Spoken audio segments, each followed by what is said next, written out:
All right, welcome back, ladies and gentlemen. If you're just joining us, this is still Breakfast Daily, and now it's time for us to get into the news segment, news review segment, and dive into the biggest stories making waves in the country and, of course, shaping the nation.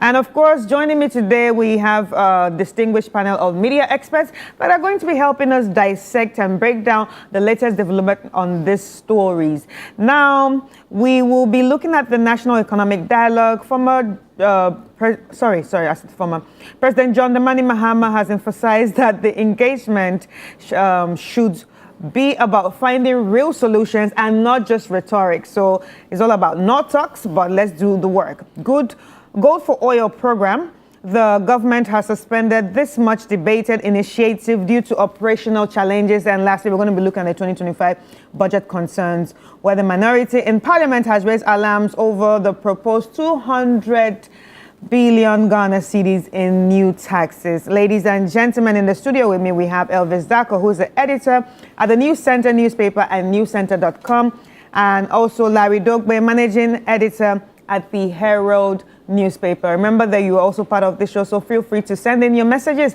via the WhatsApp number on your screen. Ask your questions and your thoughts. Share it all through the WhatsApp number, and we will get to read it on the show.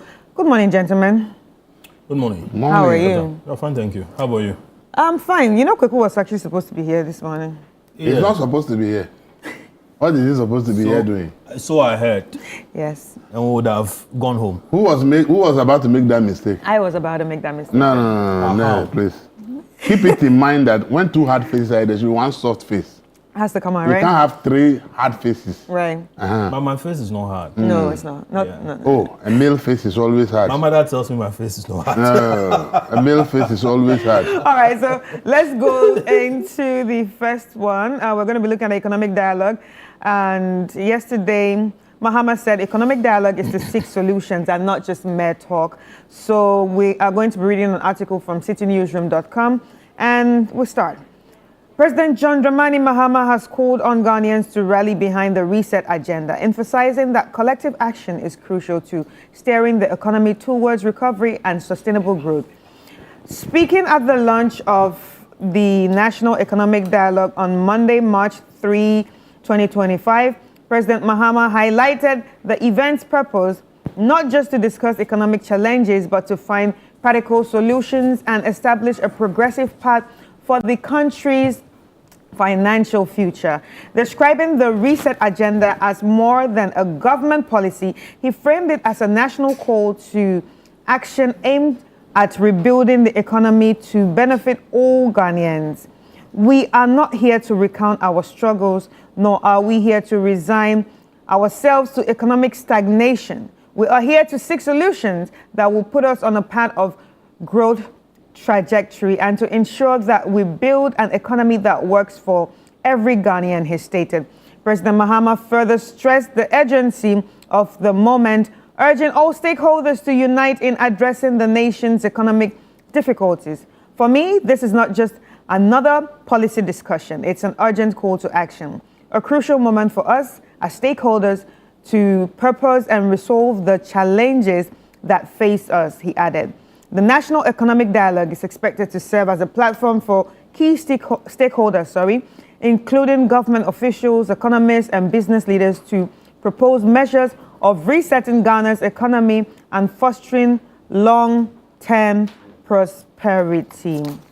That's an interesting read right there. You can check more on that on citynewsroom.com.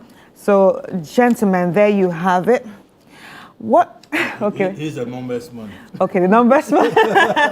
All right, Elvis, I'm going to be starting with you. What are your thoughts on what the president said? I've said it. Economic management is not about rhetorics. Right. And things that will make our economy strong are not rocket science. We know. All right. We just don't do them. When you say we know, maybe you know. We know, everybody knows. Tell us what it is. Everybody knows. Yeah, so tell us. Everybody knows how to make our economy strong. Tell us. Everybody knows if we stop importing frozen chicken. Right. Out of the 600,000 metric tons of frozen chicken that we consume a year, and we produce less than 150,000 tons and import the rest. Everybody knows if we produce oil in Ghana, really, the money we are using to import will remain here. Yeah. It will create jobs for people. Okay. Government will make more taxes. Everybody knows that the rice we eat every year, if we produce it here, the amount of money we are using to import rice, okay, will go down significantly. Right. That money will remain here. Right. Everybody knows that the tin tomatoes and all kinds of tomatoes we import here, if we produce it in Ghana, it's simple. Everybody knows that our total food import bill of tin fish and the rest, which is worth over $2 to $3 billion a year, if we can produce those things here and stop importing, our economy will be strong. So the things we need for a strong economy are not in doubt, and everybody knows. But we are not ready to take the painful decisions that to make sure that we are able to achieve this thing. And then we waste public money to be going to organizing economic forum and to wasting everybody's time and ears. Wow. Look, let's be frank with ourselves. This 3 days meeting is not going to produce any solution to Ghana's economy. Wow. Basically. So you don't think this is going to lead It to any is not going to do. meaningful policy change? Please, what did Senche do? When we had Senche, what can you tell me the outcome of Senche? You see, there's no serious economy that does things that we do here. This is for the photo optics. Right. Right. When was the last time America has organized economic forum on American economy? When was that the UK has organized economic forum on the UK economy? Can you tell me? See, let's be realistic. We are a country that pretend that we are a country trying to grow, to progress, but we are not. Yeah. It's simple. In any serious country, there are people who think for the nation on daily basis. By annual basis, they are writing reports to government that, look, in this sector, this is your current status. If you don't do this, this is what will happen. Why do you think Trump keeps fighting, or America keeps fighting China over tariffs in terms of trade? Economy is about trade. If we talk about economic figures, it's about what you are making out of trade. And so the Americans know that the way things are going, if they don't do something about trade, China can overtake them. Yeah, take over. Germany is the biggest economy in Europe. Go and check what they do. So we cannot sit here. We know that these are the reasons our economy is not progressing. We are not tackling them head on, but we think that we find money to go and organize people to go and sit down somewhere, drink tea, talk for 3 days, say we have economic conference. See, look, Africa has an institution set up in Ethiopia called Economic Commission for Africa. It is funded by the United Nations. The man who led the establishment of that organization is called Dr. E.Y. Amwako. He was even at the conference. Okay, he is the one who said that if Africa is to make any progress, we need to find solutions to our economic problems, and then we need an institution that provides the solutions. Just Google Economic Commission for Africa. Right. Go to their website. They have done tons of work as to what African countries need to do, okay, to make sure that their economies can be transformed. Which governments in Africa are working with that? Yeah.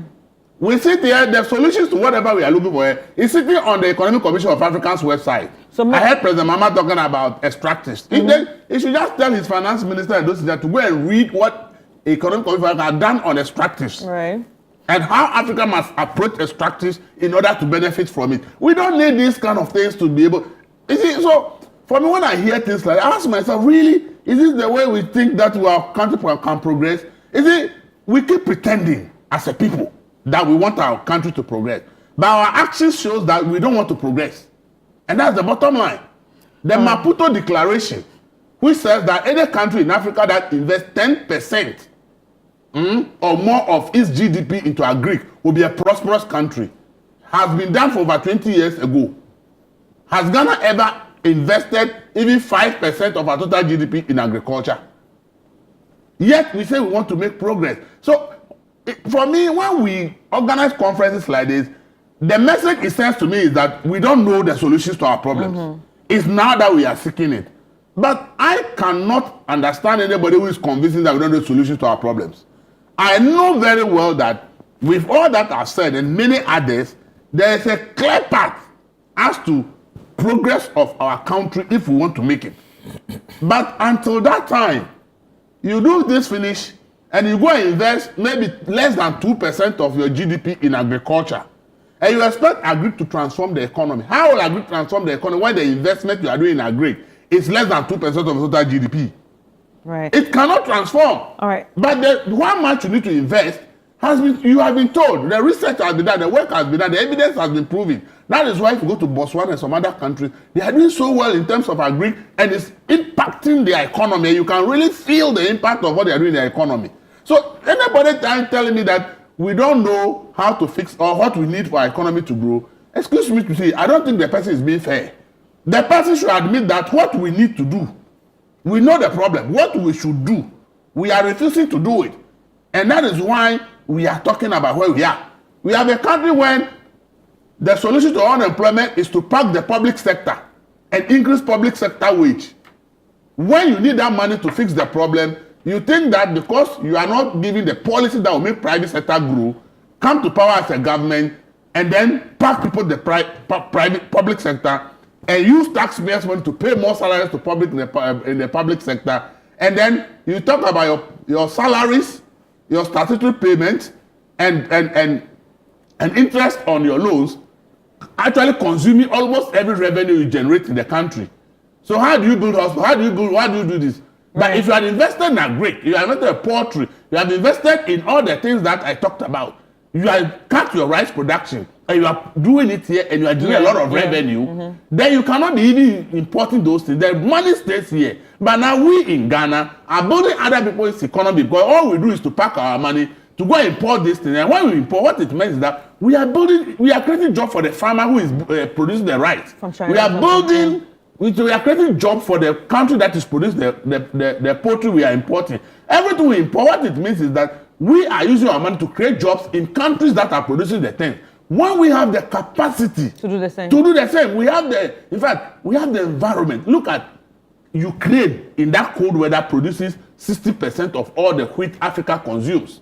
When we have the kind of environment that can easily produce this thing. So we should stop pretending. We should fix it and say, look, this government wants to put in place 10% of entire GDP into agri, and the next 4 years, this is what we think we will produce. Let's ask Larry. So Larry, from everything he said, do you think that this forum is actually just for the optics? First of all, I think that it's good to talk. Yeah. It's good to have conversations. It's good to have conversations.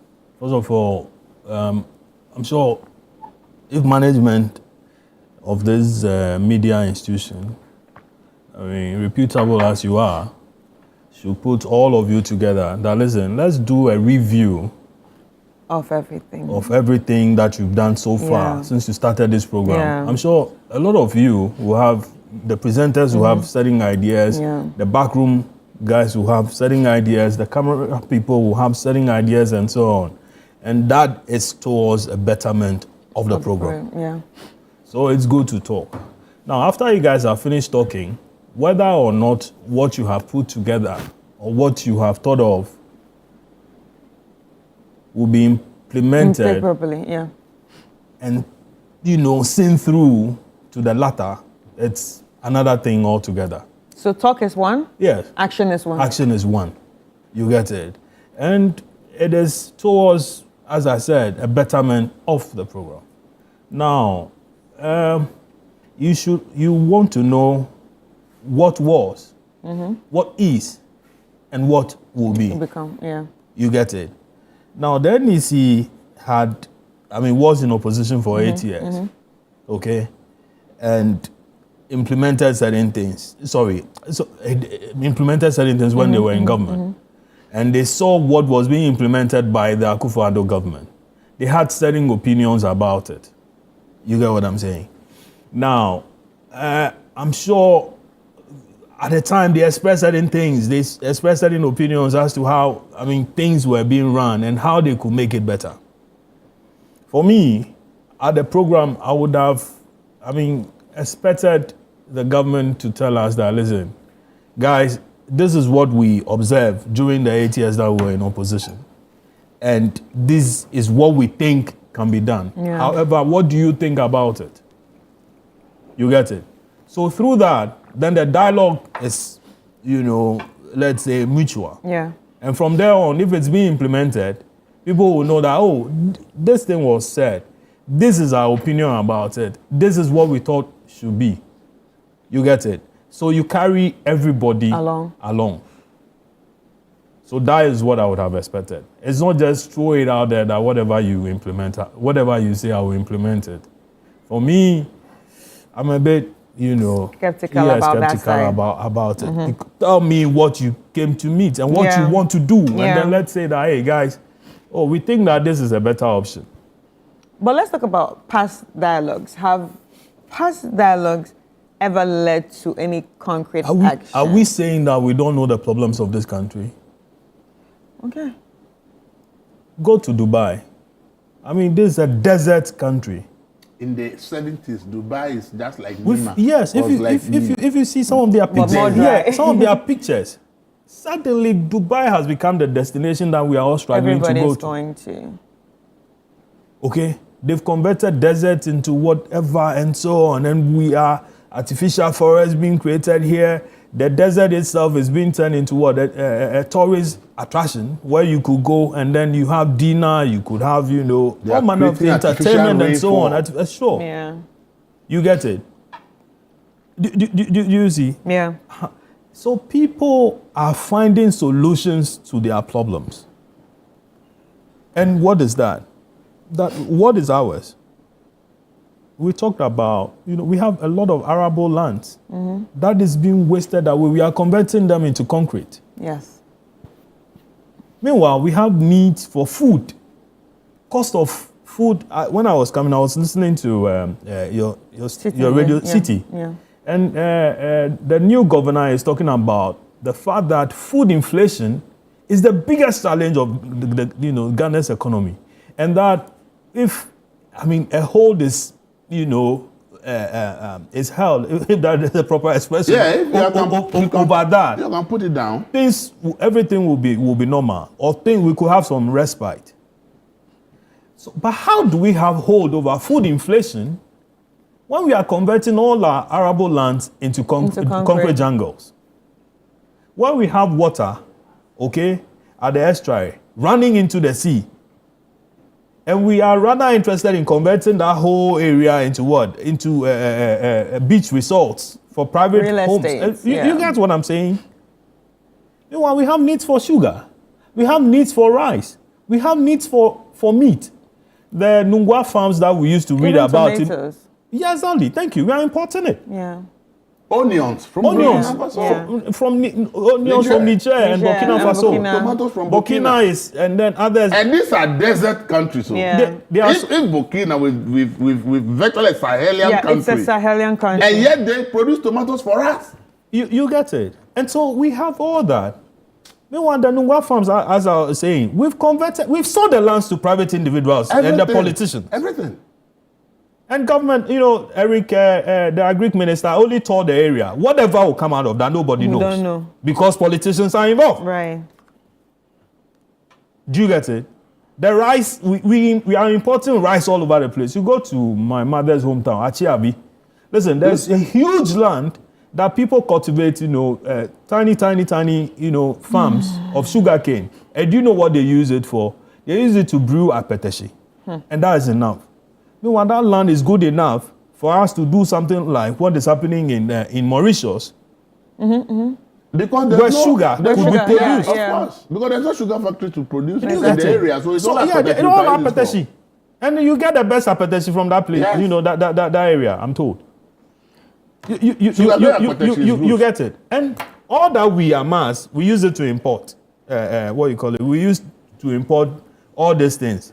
And so we've just become consumers, but the production, no, we are not interested.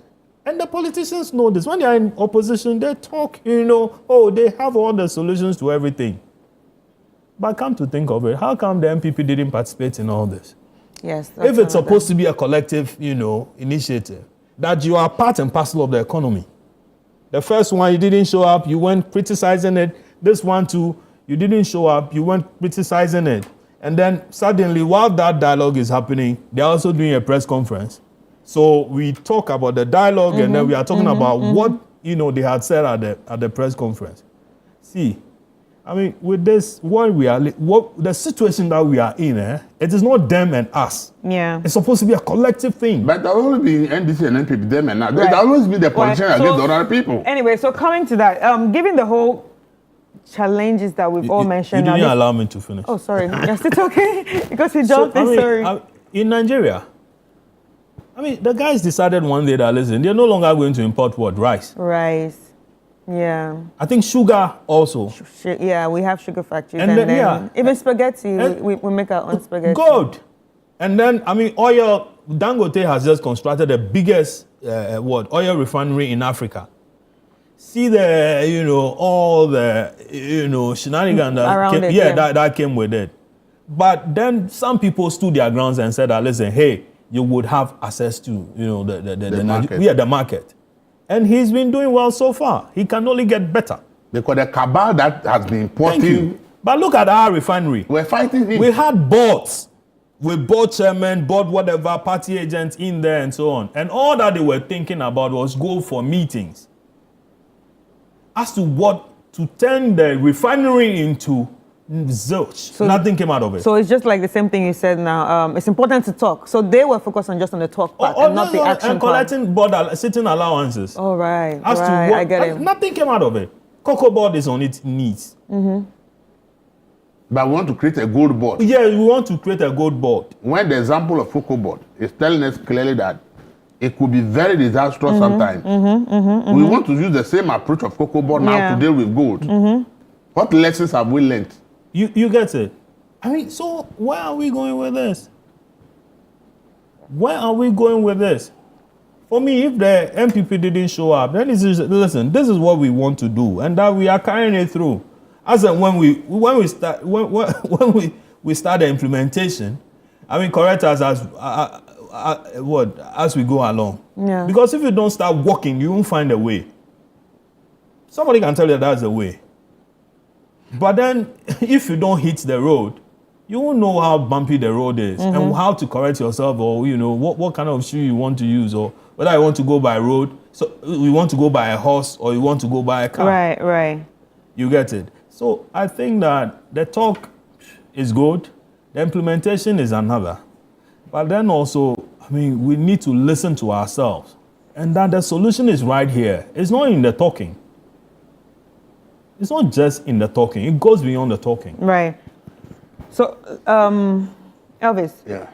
Do you think it's important for the MPP to be part of this, or they can actually move forward without the MPP? So to avoid any issue of, partisan politics overshadowing the whole thing. You don't need MPP or an NDC. Yeah. My advice to President Mahama is to try and talk to one man called Dr. Kumbo. Okay. Dr. Kumbo was a former minister under the NDC regime. Right. He raised the point, which I've agreed with him, and that is why developed countries are what they are and we are not, is that in every serious country, there are groups of people called thinkers for the nation, people who think for the nation. Dr. Kumbo raised that point over a decade ago, that as a country, who are the thinkers for Ghana? Right. A decade down the line, we don't know who are the thinkers for Ghana. I think instead of... We had 4 wise men. Oh, please. Now, you see, what I would suggest to President Mahama, and which a country like Ghana needs to do, it's not about NDC or MPP, okay? What we need are what we call thinkers for Ghana. And those thinkers for Ghana are people, irrespective of their political affiliation, who have established that they are true experts in their field, okay? That you put together and say, this team, in terms of economy and microeconomic policy, though we have a central bank, have finance ministry, we want a committee, a standing committee, that in every 6 months is writing some report about which direction is the economy going. Where are we getting it right? That is completely independent of what the central bank and the finance ministry is doing. This committee, which is not political, with no political influence involved, but people with the needed knowledge will give this country better direction than we relying only on the Bank of Ghana and the Council of State. That institution needs to be scrapped. Their money should be used to pay these thinkers. What do they think for the nation? What are they thinking for the nation? You see, this is where we are getting it is wrong. We are paying members of council of about 20,000 salaries a month. They have VA, they have what really is their contribution to the state? Right. If that money is being used for paying maybe 20 or 30 people and say these are renowned economists in Ghana, we want them to be writing biannual reports on the state of Ghana economy, okay? Forget about what the central bank, forget about what the... But you come, would you suggest? And there are so many people. Like? And I don't want to mention back, but if it's Agric we want to transfer our country, let's have a standing committee, okay, that is focusing on Agric, and every 6 months is writing something to the president and say, look, president, last year's farming season, this is what happened. This is what we have been able to do. This were the reason we couldn't achieve A, B, C, D.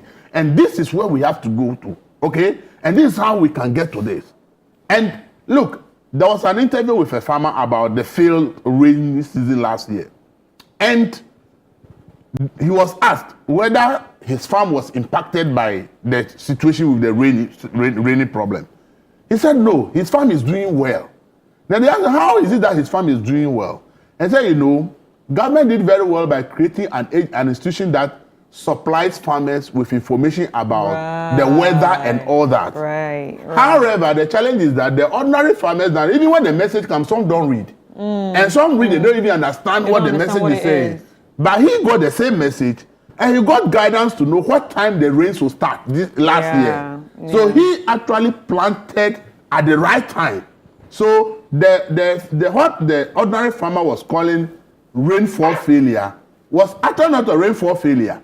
It's because the timing, they are used to planting at a particular time. So once that time comes, they want to plant. They are not following what GMET is sending to them that this year the rains will delay. This is the time the rains will set in. So if you want to plant, did GMET meet the farmers? No, they didn't meet them because do they have any interaction? No, that's what it's a platform. That's what I'm saying. It's a platform. So not everybody knows how to use that platform. So they send the message. So if there's a standing committee on agriculture, and they realize that maybe the problem of the local farmer is that their ability to interpret these messages. Or even they will form maybe every region or every district. They will put out people who will now regularly meet the farmers and explain what is going to happen in the season in terms of rains, what time they should plant and the rest. Probably we'll be making more from our farming.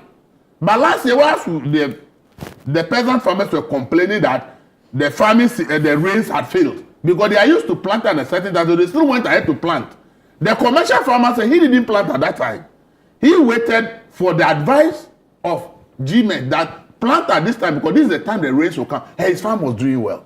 So if you have a proper committee, standing committee that is looking, and their job is just to focus on agriculture, and every 6 months to write the report, the president and say this, and then they will be able to come out with strategies to help the farmers down there. Probably our productivity from agri will be better. So you see, instead of this economic forum that will go and spend money, I am suggesting to the president that he should look at the pillars that he thinks that Ghana will stand on to develop. Those pillars must have standing committees, not only this president, but as a country. We need standing committee of experts in those fields to say, you people, you have established yourself as the best in agri. Government is putting on this payroll to pay you this money every month. All you are going to do is to give us policy direction and practicality of things in terms of the agriculture sector. Right. I can tell you that these standing committees, if we listen to them and implement and follow whatever they will be advising the president on every 6 months, our productivity in terms of agriculture will be better. Our economic management will be better. But when we think that only there's this institution of ministries and they should do everywhere, who have problems. The late General Kwenu used to tell me about how when he was a young officer, he was stationed at today's Jubilee House, formerly Flagstaff House, and he used to see Kwame Nkrumah had groups of what he said thinkers. Okay, so he could buy books for these people, and then they will read and then interpret it to him, and then out of that he could see through the approach of things. And to him, that was one of the key things that got Kwame Nkrumah to be, above, his people. You get it, his peers at the time. Now, like he said, we could adopt a thing like that. Okay, but, strangely, some of the politicians we've had in recent times, feel that they are deeper thinkers than the ordinary person who elected him or her to be at that position. So even when they are parliamentarians, they don't consult their their people. Yeah. Okay, they only go when there is funeral where people can see them. Now we should be able to develop some of these things and move them a notch higher. Our biggest challenge as a people or a country is our land tenure system, where we can, an area you can't have 1,000 acres of land that you could put under a sugarcane cultivation, rice cultivation, cowpea cultivation to feed our factories. Because every 1 kilometer you walk, the land is owned by Chris. After that, the land is owned by Elvis. After that, the land is owned by a certain Larry Dogbe, and so on. So then you can't cultivate any huge thing on a long-term basis that feeds a factory. So that whole thing about one district, one factory thing. Yeah. At the base of it, the biggest was raw material supply, which would have come from the land. Do you get what we are talking about? Again, he talked about how some farmers. We talked about how some farmers are unable to interpret the weather pattern and so on and so forth. Years ago, we had GTV into the local languages, showcasing Ga, showcasing Neve, showcasing Dagbani, and all that. Even the Sofodazis and so on. That developed, drama around policies. Yes. And some of those things, you could imagine you are deploying some of these things in an area like Dagbon, Yendi, and all that. And even information vans. You get information vans going around, staging those things in a drama. Yeah. You can be sure. So people understand. Exactly. And then know that, listen, we have to plant early or the rains are coming. So it's about the communication mode. Precisely. But for years we've had chief farmer this, chief farmer that, so and so that, and so on and so forth. We haven't gotten anything out of it. Right. Luckily, President Mahama, before the election, he showed us he's into farming. He's into farming and animal husbandry and all that and so on. I think that all that he's learned from that, and when you read his book, My First Coup d'Etat, how his father was into rice cultivation and all other things, and that he spent most of his formative years in a rice farm. I think that this is very crucial. We should see all that he's learned as a child, as a president now, being implemented in everyday thing. He could adopt the Ministry of Food and Agriculture, for instance, and for us to be saying that, hey, during my tenure, these are the things that came out of food and agriculture. Other than that, Chris, it will just be hot air.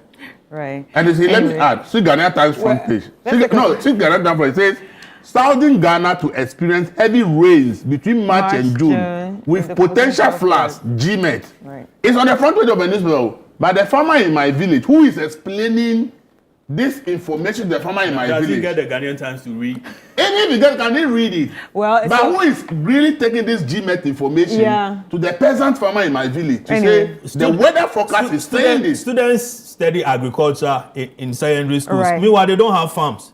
So all that they are studying, it's in the more school farms. Yeah, it's in textbooks. Anyway, let's take a quick break, and when we come back, we will continue with the second topic. We'll be back.